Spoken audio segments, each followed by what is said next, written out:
Hello friends, welcome back to my channel. तो देखिए finally ये पूरी ग्लास पेंटिंग हमारी बन चुकी है। अब इसको हमें फ्रेम करना है। तो फ्रेम किस तरीके से करना है वो मैं आपको दिखा देता हूँ कि किस तरीके से हम इसका बैकग्राउंड हम बनाएंगे। बाकी देखिए कुछ इस तरीके के इसमें पूरे शेड्स आते हैं जो सॉल्वेंट ग्लास का आता है, काफ़ी फिनिशिंग होती हैं। और जो हम सॉल्वेंट कलर यूज़ करते हैं ग्लास कलर्स में, वो इसमें देखिए बबल्स का वर्क बहुत ही कम होता है, बबल्स कम आते हैं। और जो हम वाटर बेस्ड करते हैं तो उसमें बबल्स ज़्यादा आते हैं, तो उसमें हमें बबल्स रिमूव ज़्यादा करने पड़ जाते हैं। बाकी सॉल्वेंट से आपको एक चीज़ से आपको बचना होगा, क्योंकि जो स्मेल होती है उससे आपको थोड़ा सा अवॉइड करना होगा, जो स्मेल काफ़ी तेज़ आती है। बाकी जब ये ड्राई हो जाता है तो उसके बाद कोई स्मेल नहीं आती है, कोई प्रॉब्लम नहीं होती है। बाकी इसकी फिनिशिंग आपने देख ही ली है। तो सबसे पहले जो हमने स्टिकर लगाया है बैक साइड में, उसको हम रिमूव कर लेते हैं।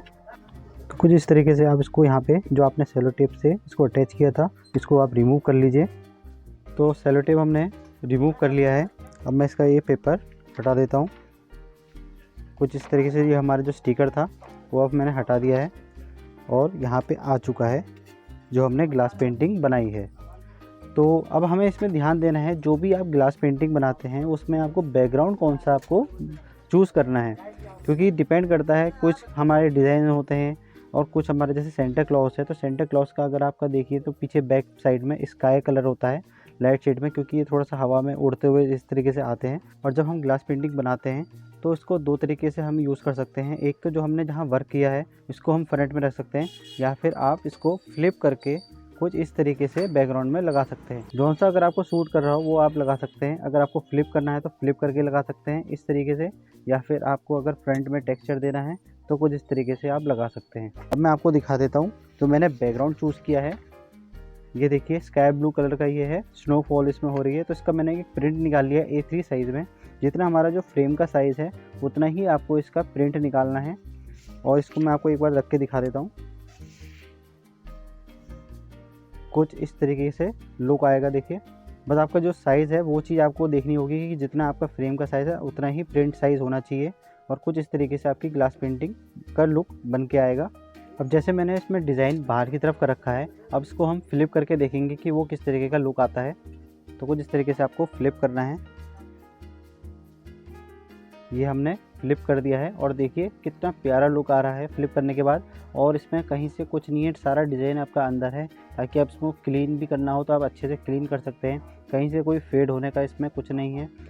और इस तरीके से लुक भी बहुत प्यारा आ रहा है। हमेशा जो ग्लास पेंटिंग को ज़्यादातर देखा गया है उसको फ्लिप करके ही हम फ्रेम करते हैं, और कुछ इस तरीके से ही आपको फ्रेम करना है। और जो बैकग्राउंड जो इससे सूट करता है वही आपको बैकग्राउंड लगाना चाहिए। अब इसको हम फ्रेम कर लेते हैं। तो जितना देखिए ग्लास के अंदर आ रहा है लाइनिंग, उतनी हमें कटिंग कर लेनी है। और कुछ इस तरीके से भी आप देख सकते हैं लगा के, ये देखिए इस तरीके से ये पूरा रेडी होके आएगा फ्रेम होके। तो हम पहले इसकी कटिंग कर लेते हैं।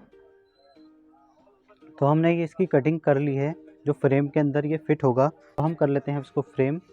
तो जो डिज़ाइन हमने बनाया था उसको हम अंदर की साइड में ही रखेंगे, और जो बैक साइड से है प्लेन वाला वो बाहर आएगा फ्रेम के। तो सबसे पहले हम ग्लास को फिट कर लेते हैं। बहुत ही केयरफुली आपको ये काम करना है ताकि कहीं से ग्लास क्रैक ना हो। तो ग्लास तो हमने कर लिया है फिट। अब हमें इसके बैक में बैकग्राउंड लगाना है।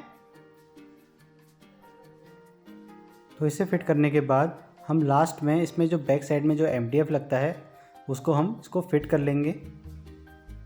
इसको भी आप इसमें फिट कर लीजिए MDF बोर्ड को। और जो इनके जो क्लिप्स आ रहे हैं उनको आप हाथ से ही इस तरीके से बंद कर सकते हैं। तो इसको अच्छे से आप इसको बंद कर लीजिए।